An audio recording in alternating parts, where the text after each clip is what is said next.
Hola amigos y amigas, bienvenidos a nuestro programa de debate político Tesis y Antítesis. Desde Ñahui Estudios Secom damos la bienvenida como cada semana a los asambleístas de oposición y de gobierno Luis Fernando Torres y Virgilio Hernández. Yo soy Belkis Sánchez y por los próximos 30 minutos estaré moderando este debate político.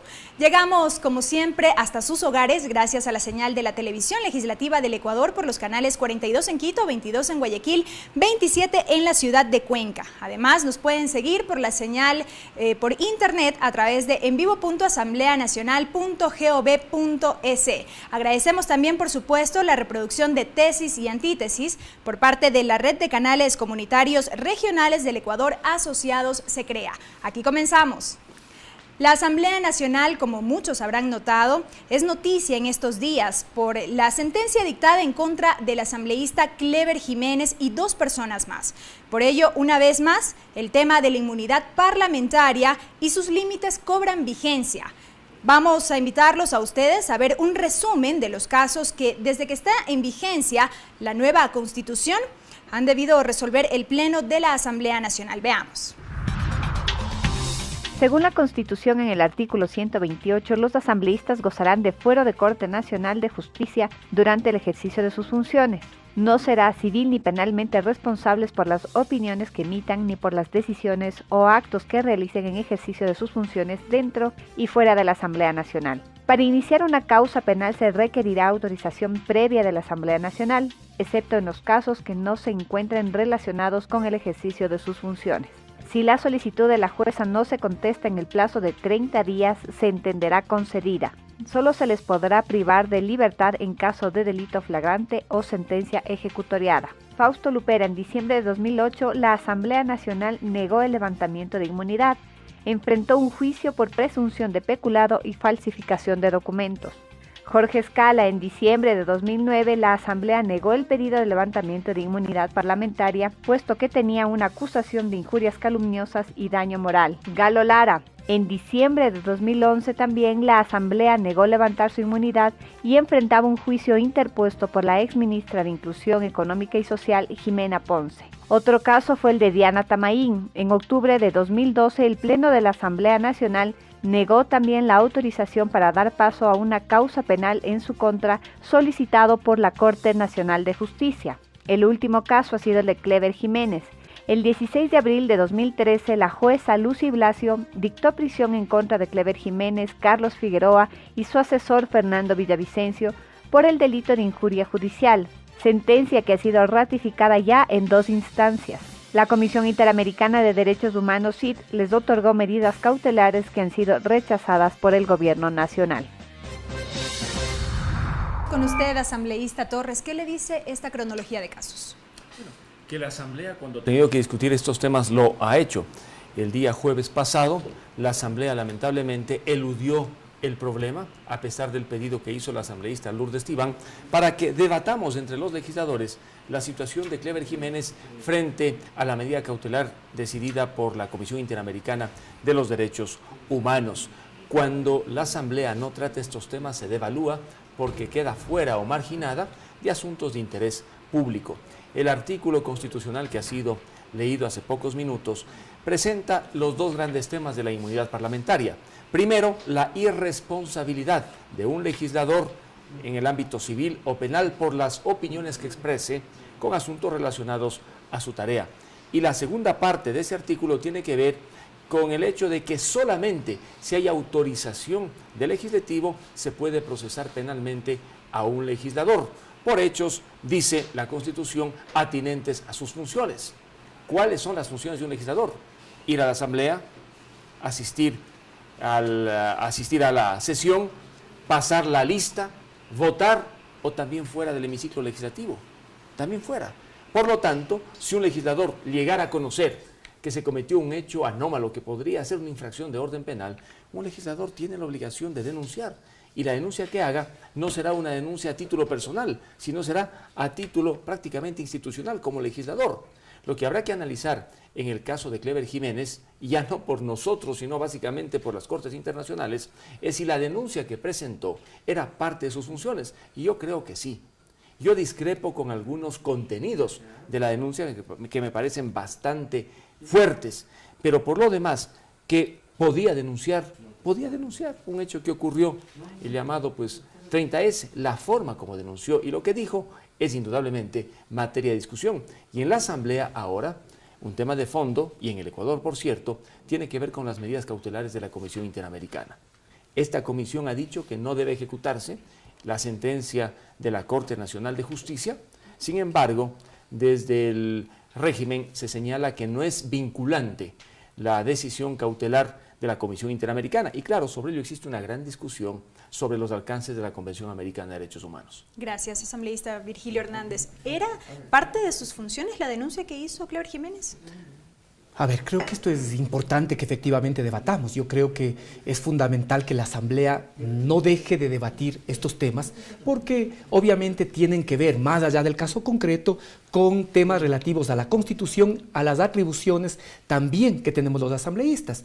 Creo yo que de la sentencia que realizó la jueza Blasio se puede establecer algunos elementos doctrinarios respecto de la inmunidad. Creo que en este caso, analizando y tratando de varios tratadistas, varios expertos y jurisconsultos, la jueza Blasio hace importantes anotaciones para decir que en primer lugar la inmunidad no es impunidad, la inmunidad es un privilegio y por lo tanto al ser un privilegio tiene que ser asumida con absoluta responsabilidad. Tenemos casos ya en el mundo en donde se abusó de la inmunidad y eso llevó a que en circunstancias históricas concretas se levante, por ejemplo, la inmunidad de los legisladores y los efectos fueron efectivamente peores. El caso de Colombia, por ejemplo, es digno de análisis. Entonces, ¿qué es lo que además dice la jueza Blasio? Que los legisladores, obviamente, como cualquier ciudadano, podemos ser encausados. Somos civil y penalmente irresponsables respecto de las opiniones y de las acciones que realizamos en nuestra condición de legisladores. Pero luego, obviamente, podemos ser encausados con dos premisas, bajo dos circunstancias que son las que están en el artículo 128 de la Constitución. Si ese encausamiento es por acciones o por declaraciones que son atinentes a nuestras funciones, se tiene necesariamente que pedir autorización del Pleno de la Asamblea Nacional, como se ha hecho en múltiples casos. Pero cuando se trata de hechos que no tienen que ver con nuestra condición de legisladores, y yo en eso coincido, somos legisladores todo el tiempo, pero cuando son hechos que no tienen que ver con nuestra condición de legisladores, la jueza señala que no tiene por qué pedir autorización. En este caso es la acción de 3 personas particulares que no presenta ni en su función de fiscalizador ni legislador, tanto así que solo él es legislador. Las otras 2 son personas que hablan a nombre del movimiento político Polo Democrático y en su nombre personal. Gracias, asambleísta Torres. Bueno, a mi modo de ver, la condición de legislador no puede desdoblarse, es decir, un día es legislador, otro día no es legislador, más aún cuando están de por medio hechos de interés público como aquellos que ocurrieron con el famoso 30S. Estoy absolutamente convencido que los jueces debieron haber pedido autorización a la Asamblea para poder procesar penalmente al asambleísta Cleber Jiménez. Al no hacerlo, se violó una garantía del debido proceso y por ello es que el proceso y el juicio y la sentencia vienen a ser nulos. Ese es un tema de forma, que no cumplieron. Otro es el tema de fondo, en el contenido de la denuncia. ¿Hubo o no injurias, excesos? Es el segundo capítulo. Pero en el primer capítulo, esto es, de la autorización, los jueces pasaron por alto la Constitución de la República. ¿Qué perdían pidiendo autorización a la Asamblea para que ésta autorice el procesamiento de Cleber Jiménez? ¿Pero en qué medida lo dicho por Jiménez era parte de sus funciones? Y yo creo que era parte de sus funciones, porque un legislador, luego de este programa, por ejemplo, uno sale y encuentra pues un hecho de interés público, presenta la denuncia, y la denuncia, como no es beneficiosa para uno, no es indudablemente una denuncia que una la hace a título personal, la hace como legislador. Entonces, Jiménez hizo la denuncia, desde mi punto de vista, como legislador de la República, y por lo tanto, para poder procesársele, se requería la autorización de la Asamblea. En otros casos que han sido relatados hace pocos minutos, resulta que los hechos por los que se le juzgaba al legislador eran inclusive, eso sí, ajenos a la tarea de un legislador. Sin embargo, allí los jueces pidieron a la Asamblea el pronunciamiento correspondiente. ¿Por qué no lo hicieron en el caso de Cleber Jiménez? Hubiese sido lo ideal, tal vez era un problema de votos. Se temía que no hubiese los votos para autorizar el enjuiciamiento, pero eso es un tema distinto cuando está de por medio un derecho humano, que es el derecho al debido proceso, en este caso de un legislador. Gracias, asambleísta Hernández. Para evitar las dudas hay que leer la norma constitucional, Así es. porque aquí hay una disposición muy clara que es también la que invoca la jueza Blasio al momento de dictar sentencia. El segundo inciso dice, para iniciar causa penal en contra de un asambleísta o de un asambleísta se requerirá autorización previa de la Asamblea Nacional. Y luego, ¿qué dice la Constitución? Excepto en los casos que no se encuentran relacionados con el ejercicio de sus funciones. ¿Qué es excepto?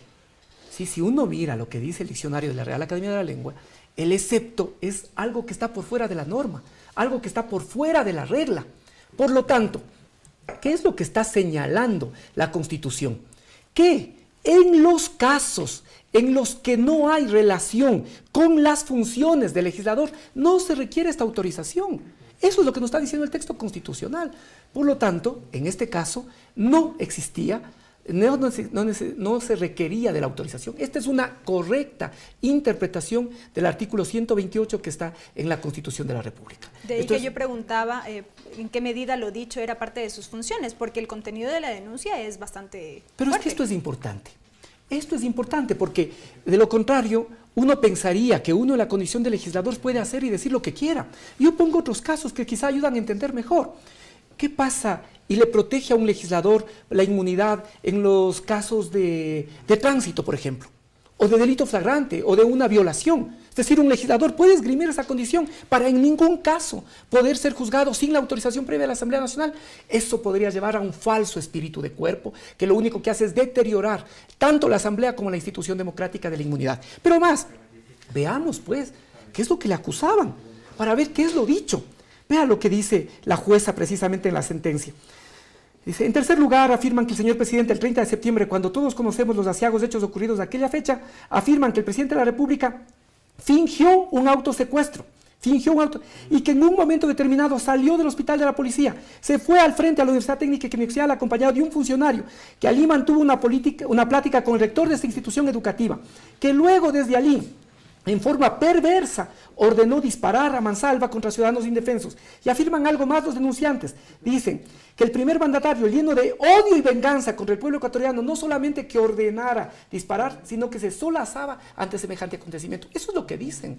Esto es lo que dicen. Esto es acusarle de un delito de lesa humanidad, que no prescribe nunca y que se persigue en cualquier parte del mundo. Gracias. Amigos y amigas, es tiempo de una primera pausa aquí en Tesis y Antítesis. No se vayan porque al volver conoceremos el criterio de la ciudadanía. Ya regresamos.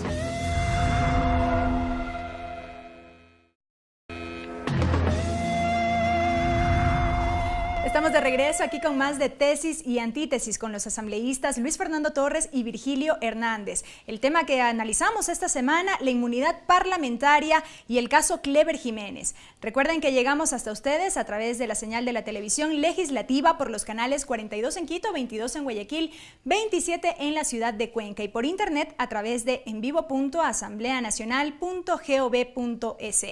Ahora es tiempo de revisar varios de los criterios esgrimidos por los ciudadanos. Para ello, el equipo de Tesis y Antítesis se trasladó por las calles de la capital. Veamos. Me parece que no debería ser justo, ¿no? Que si algo cometieron tienen que pagar. Claro, pues que debiera tener un límite para que no sobrepasen eso y les puedan juzgar, ¿no? O sea, según sus actos. Por ejemplo, vemos que hoy, por ejemplo, al gobierno, él hace lo que él quiere, porque tiene una libertad, pero los asambleístas no pueden decir lo mismo. Es que todo político tiene inmunidad, es el problema. O sea, no es como una persona como nosotros, común y silvestre, que, escucha, si hacemos alguna cosa nos meten presos, en cambio ellos no. O sea, ellos tienen inmunidad para toda cuestión. Pueden irse del país. Claro que deberían tener límites. Están en la función legislativa y no pueden decir lo que quieran, no pueden inventar lo que quieran. Siempre deben basar lo que dicen en la verdad. Eso me parece una injusticia. El hombre simplemente estaba utilizando una circunstancia que le permite cuestionar el proceder de un gobierno que muchas veces puede ser que atropella los derechos de los demás. Claro, tienen que ser basadas en la verdad, con hechos, con pruebas, ¿no? Para que sea todo bien, pues. Bueno, ahí sí creo que se le fue la mano a este asambleísta. Creo que debería haber sustentado sus declaraciones y su demanda que puso en base a hechos concretos y reales, como le decía anteriormente, ¿no? Bueno, pienso que es un caso simple, no se debería tomar en cuenta. Si no quiere entregarse, nada gana el país con un preso que no tiene trayectoria política, nada. Darle mucha importancia porque no es un líder. Si fuera un líder, bueno, que corre peligro el país, bueno. Que él es una persona valiente que ha enfrentado al poder y creo que deberían dejarle expresar sus verdades. Asambleísta Luis Fernando Torres, ¿qué criterio le merece? Leyó hace pocos minutos Virgilio un extracto de la denuncia. Allí hay excesos, no cabe la menor duda. Además que los hechos son inexactos, eso no ocurrió como se relata en la denuncia. Pero no por ello se puede llegar al extremo de sentenciar al asambleísta Jiménez como ha sentenciado la justicia ecuatoriana, a una pena desproporcionada para su condición de legislador y eventualmente el daño ocasionado. Además, se trata, en definitiva, el pleito de uno entre políticos. No es un pleito entre un político y un ciudadano común y corriente. Son dos políticos. Y cuando los pleitos son entre políticos, las soluciones son diferentes a las del ciudadano común y corriente. Los políticos entienden que están revestidos de autoridad, que tienen, como ha dicho pues, la Corte Interamericana de Derechos Humanos en la sentencia Kimmer, una coraza. Por lo tanto, su nivel de protección es mayor y de exposición también es mayor frente al de cualquier ciudadano. Esta disputa, entonces, esta querella resuelta a nivel judicial con, digamos, un matiz negativo, sobre todo para Clever Jiménez, es desde todo punto de vista ilegítima. A mí no me parece que los fundamentos de los jueces al dictar sentencias sean fundamentos que merezcan siquiera el estudio ejemplar por parte de estudiantes de Derecho. Gracias, asambleísta Hernández. Yo sigo señalando que efectivamente uno es legislador todo el tiempo, que uno no se desdobla en la condición de legislador, pero hay obviamente, como en cualquier otro rol de la vida, aspectos y cosas que uno hace como legislador, que uno hace en función del legislador, que son las que nos manda la Constitución y la Ley Orgánica de la Función Legislativa. Desde el momento que somos elegidos legisladores para todo el periodo, pero tenemos responsabilidades. En esto yo quiero insistir. Por eso, precisamente, en lo que escuchamos de los ciudadanos, hay algunos que rechazan este privilegio, porque puede ser mal usado. Esta idea de que se puede hacer lo que sea, de que se puede decir lo que quiera, que se puede incluso ser irresponsable de lo que se dice y de lo que se hace, es por una mala utilización de la figura y del privilegio de la inmunidad parlamentaria. Ahora, otro de los aspectos que dice Luis Fernando, es que es un pleito entre políticos, pero también yo aquí quiero que reflexionemos un poco más. Efectivamente, y hay muchísima jurisprudencia en este sentido, jurisprudencia, por ejemplo, de la Corte colombiana, de que establece con claridad cuando se trata, por ejemplo, de cosas que se dicen al calor de un debate político. Sí, y eso es comprensible. Quienes estamos, por ejemplo, en el hemiciclo, sabemos que hay momentos en que la temperatura del debate puede subir y uno al calor del debate puede establecer una serie de afirmaciones que no son estrictamente exactas. ¿Qué pasa en esos casos? Y hay jurisprudencia, sobre todo en Colombia, que se señala y se circunscribe precisamente a ese momento del debate.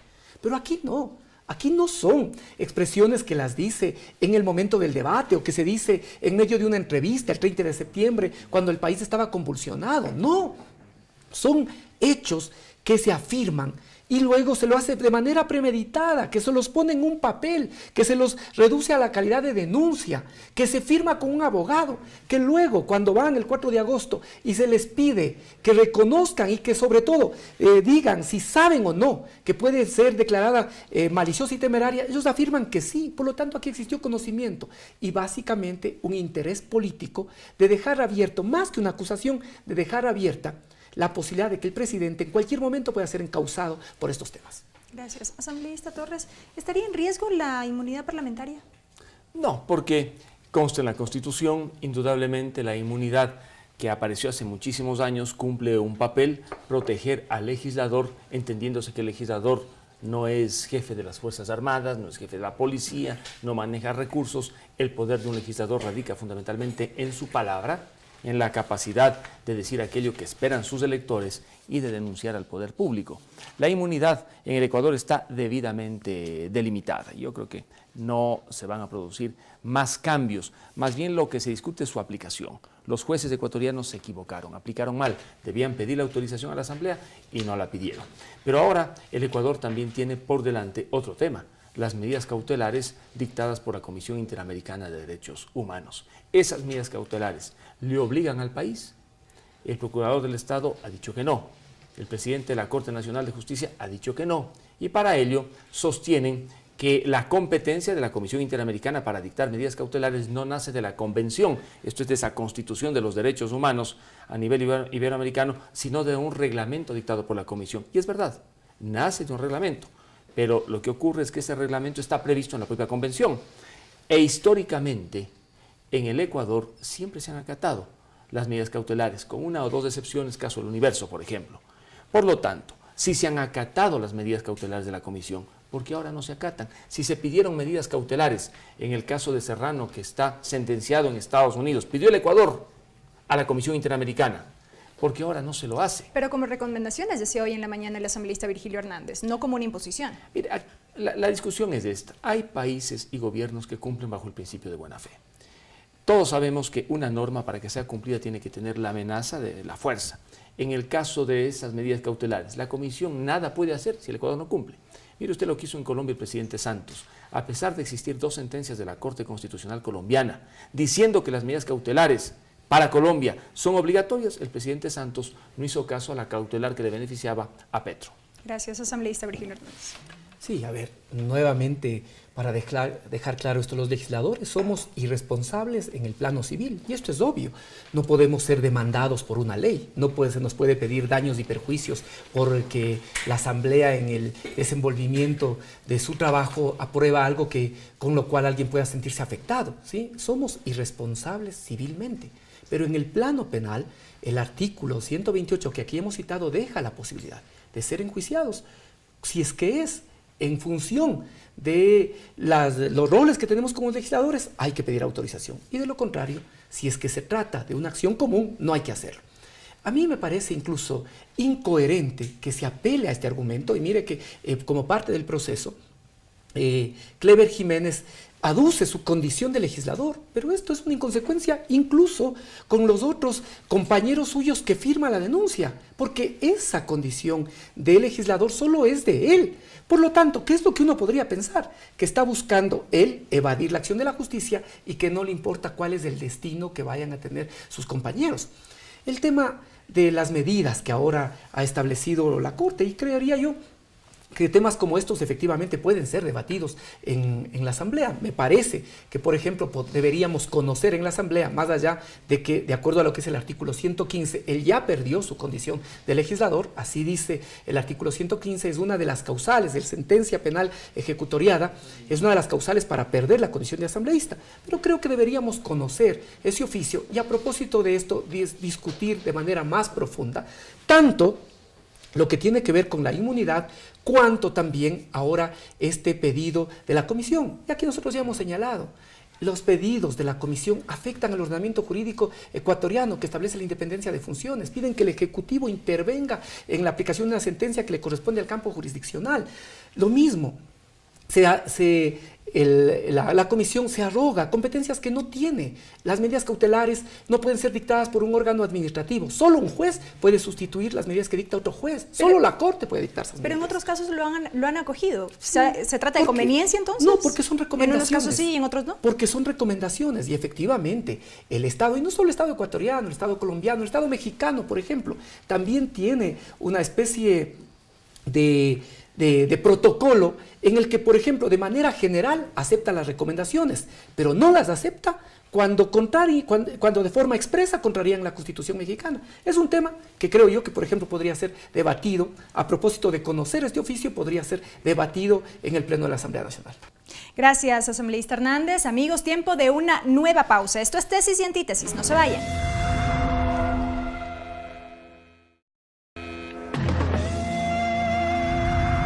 Continuamos, amigos y amigas, aquí en Tesis y Antítesis. Esta semana analizamos la inmunidad parlamentaria y el caso Clever Jiménez. Estamos ya en el bloque final, asambleísta Torres. Ya en programas anteriores hablábamos de las reformas a la Ley Orgánica de la Función Legislativa. A propósito de esto, ¿debería arreglarse mejor este procedimiento para levantar la inmunidad parlamentaria? Sí, la Ley Orgánica de la Función Legislativa está sujeta a ser modificada e indudablemente a perfeccionarse. No es el procedimiento lo más claro, prácticamente replica lo que constaba en el famoso reglamento interno del Congreso que se utilizaba, recuerdo yo, en la década de los 90. Pero más allá de esta reforma de índole legal, el tema de Clever Jiménez tiene una trascendencia política. Él ahora se encuentra en la Amazonía, entre los suyos, dicen que inclusive no está en la clandestinidad, sino que es un comunero. Yo creo que está en la clandestinidad, pero me corrigió en la asamblea el día jueves pasado, la asambleísta Tibán, y me dijo, no, es comunero porque está con las comunidades indígenas.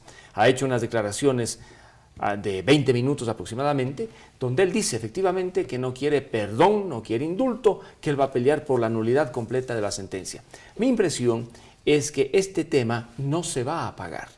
En la opinión pública hay unos temas que aparecen y se apagan. Este está creciendo, es como una especie de bola de nieve. Por ello es que lo que hoy se resuelva no será suficiente para resolver lo que mañana sea necesario. Discutir una posible amnistía, por ahora veo que está descartado, porque quienes tienen los votos no quieren hacerlo. Un indulto no tiene ningún sentido, porque hay una diferencia. El indulto solamente elimina la pena. La amnistía, en cambio, elimina la pena y el delito completo. Además que la amnistía es para delitos políticos y el indulto para delitos comunes. Por lo tanto, el tema comienza a tener resonancia en el país, indudablemente, y a nivel internacional. Por lo pronto existen las medidas cautelares de la Comisión Interamericana de Derechos Humanos. Nada raro es que pronto se pronuncie también la Corte Interamericana con unas medidas cautelares, o si esto no ocurre, que el proceso se ventile ya a ese nivel. ¿Qué repercusiones podría tener para el país? Bueno, para el país, para el régimen sobre todo, creo que la situación se complica porque es un elemento más dentro de los tantos elementos que tiene básicamente el régimen que sortear. Y es un elemento candente porque están de por medio los derechos humanos. Jiménez lo que aduce es que violaron su derecho al debido proceso al no pedírsele la autorización. Inclusive comentábamos con Virgilio, otra de las alegaciones es que la malicia y temeridad de su denuncia no fue declarada en juicio, sino directamente por uno de los jueces. Es otro tema que está allí para debatir. Por lo tanto, yo lo que veo es que esta es una bola de nieve, va a ir creciendo. No se va a apagar como muchos temas. En el país hemos escuchado unas noticias que suenan durante 2, 3, 4 días y se apagaron. Esta comienza y va a darse las vueltas más aún, porque está una provincia oriental dentro del tema. Está el movimiento indígena. Inclusive este fin de semana se comenta que están previstas algunas reuniones allá en Zamora para apoyar a Clever Jiménez. Hay que estar atentos y hay que ser oportunos y rápidos en las soluciones, sobre todo para defender los derechos humanos que están en riesgo, en este caso de Clever Jiménez. Gracias, asambleísta Hernández, su turno. Sí, a ver, creo que este es un tema que debe ayudarnos a una reflexión profunda, y a una reflexión profunda sobre todo que ayude a fortalecer tanto la institucionalidad de la inmunidad como también el papel y los límites que debemos tener los legisladores. Esto me parece que es importante. Yo escucho las declaraciones aún hoy, después de que existe ya sentencia ejecutoriada del asambleísta Jiménez, y no hay un reconocimiento que su denuncia no tuvo ningún fundamento, que estos hechos de delitos de lesa humanidad de los que le acusa al presidente de la República no tuvieron ningún respaldo, no hay el menor reconocimiento. Entonces creo que con eso efectivamente se pierde esta posibilidad de prestigiar también tanto a la inmunidad como también a la Asamblea. Yo incluso me había atrevido a plantear una propuesta al presidente de la República antes de que concluya la acción penal, que es la remisión, y luego ya de concluida la acción penal, que es el perdón, que me parece que está en el artículo 115 del Código Penal, que es el perdón. Y el presidente de la República ha señalado que él cree que no cabe porque eso sería precisamente premiar la impunidad, sería premiar la impunidad, más cuando no hay reconocimiento siquiera de que se cometió un error. ¿Sí? Yo, en ese sentido, asumo y respeto la posición que ha planteado el presidente de la República, porque no dejo de contextualizar la gravedad de las acusaciones.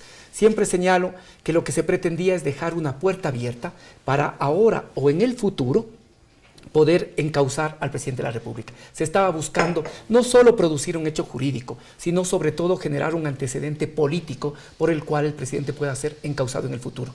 Bien ha hecho la justicia en ese sentido en pronunciarse, y en este momento no cabe, a mi modo de ver, la amnistía, porque la amnistía significaría el reconocimiento de que este es un hecho político, cuando lo que se ha hecho es analizar un tema por la justicia ecuatoriana. La justicia ecuatoriana ha establecido una sentencia, incluso se ha pedido revisión, se ha pedido nulidad, ya la justicia ecuatoriana se ha ratificado en eso. Quizá cabe el recurso, y por eso es una razón más por la que no cabía la acción de la comisión. Esto demuestra que la comisión también actúa de forma politizada, porque si es que somos atentos a lo que dice nuestra Constitución y el ordenamiento jurídico ecuatoriano, no se puede acudir mientras no se haya agotado el ordenamiento jurídico interno, y todavía le podría haber quedado la acción extraordinaria de protección que está contemplada ante la Corte Constitucional. De tal forma que en este caso creo yo que debe ayudarnos a realizar una profunda reflexión de que los legisladores somos también servidores públicos, y en nuestra condición de servidores públicos estamos obligados a la Constitución, a la ley, y que tenemos límites, tanto en lo que hacemos como en lo que decimos. Somos responsables también de nuestros actos y de lo que decimos. Gracias, asambleísta Virgilio Hernández. Gracias, Luis Fernando Torres. Importantes pronunciamientos en torno a este tema que hemos analizado esta semana, la inmunidad parlamentaria y el caso del legislador Clever Jiménez. Como ya lo saben, ustedes pueden revisar el video de Tesis y Antítesis en nuestro canal de YouTube y en la página de Facebook Tesis y Antítesis. También nos pueden escribir al correo electrónico tesisantítesis@hotmail.com para plantear propuestas, inquietudes, sugerencias. Este programa se reproduce por la señal de la radio de la Asamblea Nacional los lunes desde las 8 de la mañana y se difunde por la red de canales comunitarios regionales del Ecuador asociados Se Crea. Será hasta una próxima ocasión.